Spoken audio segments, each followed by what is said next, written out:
will be about the rebuilding of the clutches on this Komatsu D31S-16.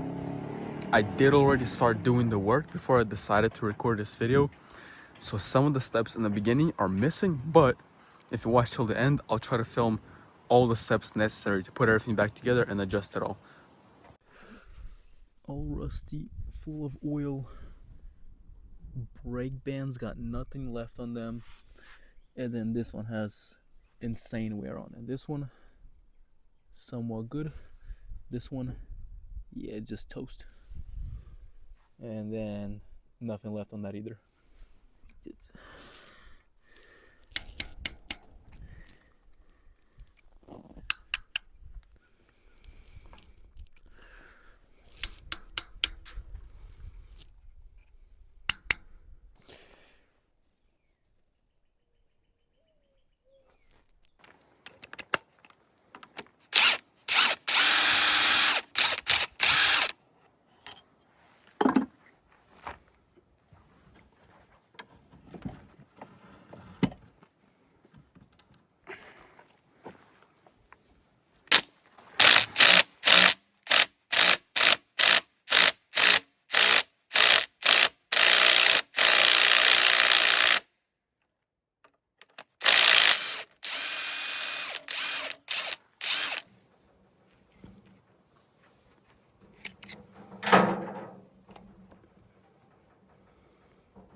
So this is it, all taken apart. This is the second one. Super nasty. Gonna clean out all of it up, take it off, take some measurements, figure out what's missing, what's broken, and what needs to be replaced. So to wrap it up for the day today, everything is taken apart. All the brake bands, all the cylinders, all the clutches, everything. I'm gonna take it to a shop and get some new stuff. That is disgusting. Definitely gonna get a new one of those.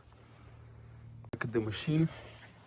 We got these two. I believe they're called like slave cylinders or the hydraulic cylinders. When they're activated, they press into this, and I think it releases the clutch. So normally it's like this. The cylinders are activated. It's pressed in, and it activates the clutch. So we're probably gonna there are rubber seals on the inside of these, probably gonna get new ones of those as well while everything is taken apart.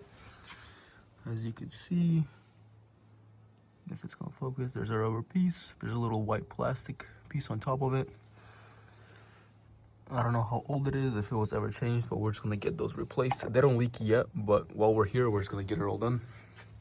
And this is for the people that want to see. This is what it all looks like. Okay, slight continuation. We got these as clean as humanly possible in our conditions. Get as much dirt off as possible. Everything looks clean. Next, we'll start installing the new clutches. One thing I did want to bring your attention to when taking these out, make sure you mark on the sides here and on the parts in the tractor to know which exact way this will go. We ended up buying new parts because ours were destroyed, so to us we had to remark them. But as you can see, the distance between these two holes is the same. This one's further apart, then this one's further apart, and then these two are close together again.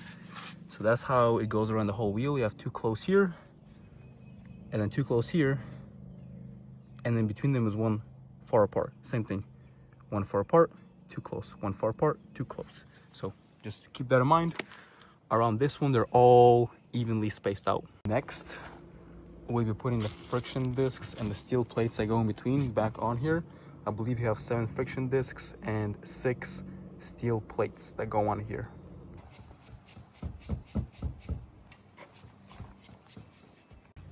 All put together, 7 friction discs, 6 plates in between.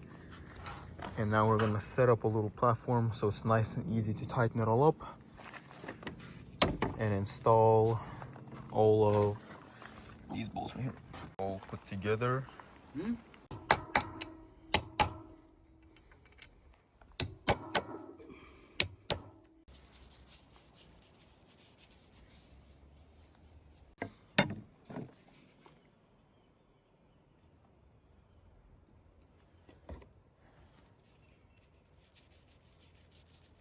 This is the contraption.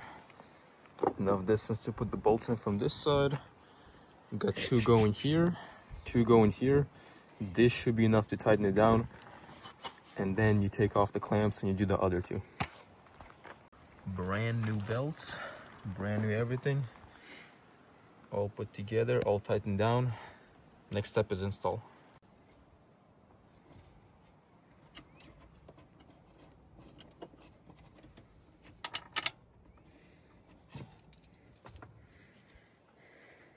This is the fun part. You guys saw over this bar, we have the winch. Here you can see all new brake parts, and then you wanna get at least 2 or 3 or even 4 bolts threaded on. And you're gonna see at first, you're gonna have a little gap right here, but then you might need to use a crowbar to press it in from this side to make this gap smaller, because there is a little rim that needs to pop into its place so that this seats perfectly. But in the end, there should be no gap here, and this is kind of how it's supposed to look. So this looks so nice. Brand new parts always look so good. Also, you're gonna have these little locking washers. A lot of them will be pretty much unusable, or I would just recommend getting new ones. Since you are holding all of this together, you don't want it coming undone. And these are $5 for 25 at Home Depot. So I would just get new ones. Okay, so both of these are finally installed. As you can see, the outside, I have not put in any bolts, but I have got it all lined up. I believe all 12 bolts all the way around on this side and on this side. This way, the outer tract is not yet attached, and these right here, you can actually spin them pretty freely. You can see that's moving, and I'm moving this entire thing with my hand. So this way you can adjust, you can put all these bolts in there, and then we're gonna hook up this track first, and then the bolts on that track will not yet align, so we will use the jack to spin this track, align the bolts, get like 5 of them on here and 5 of them on here, and then tighten them down and use the jack to further spin the track and get the other ones all on the other side. So that's the plan. After, we're gonna hook everything up and pretty much be done with it. Here we have the bolt, new lockout washer, and then we just reach in there and install it. Old gasket right here. And then this is the braking mechanism. This thing is currently upside down, but by gravity it's going to get pulled down and it's going to lock into position. You just got to make sure this thing gets inserted in the correct spot. This is the left side installed. There is an original gasket there, but we decided to use gasket maker because the old one, it's still there, but it's super old. This is all the way tightened. All the grooves are inserted. See, the yoke is right here, so everything is good on this side. In the second one, there might be better methods to installing it, but this is how we're doing it.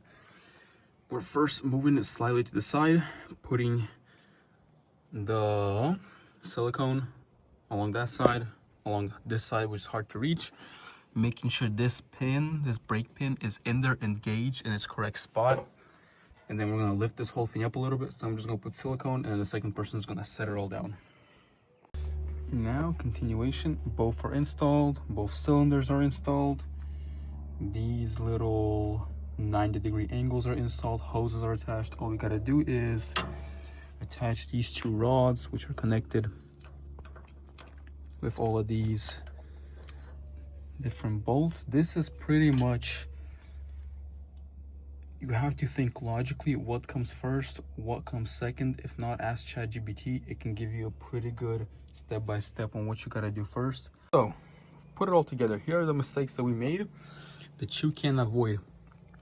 When you are installing these and you wanna get the 2 notches around the brake band, you wanna slowly get that side in while lifting this side up, putting your hand underneath, and then making sure this side also aligns with the specific notch that it's supposed to go in. Then you tighten this up, and then make sure this properly presses in forward. If you don't do that, we installed these and then we had to take them off because this notch on this side did not go into its proper place on the brake band. So that's mistake number one that we made. Then you turn these in all the way and then you turn them out 2 full turns, or about 2.5 full turns. Then you adjust these levers so that they start fully braking when those pedals are pretty much at the end of the stroke. This gives the hydraulic fluid enough time to activate, release the clutches, and then the brake is activated so that it can turn. Outside of that, you might have to play around with it to understand the mechanics of how the clutches work. If you understand the mechanics, you'll pretty much know what to tighten first, what to tighten second, and just go logically from there. But try to understand why this cylinder here needs to be activated first and then the braking system needs to work. Understand how they're released inside, how the springs work, how this yoke up here actually works and actually presses in everything. That's going to simplify everything for you. Try to look it up online. I try to record the best video because it's hard to work on this and record at the same time. Other thing also, before we started this whole repair, we measured how much pressure these 2 cylinders back here are getting.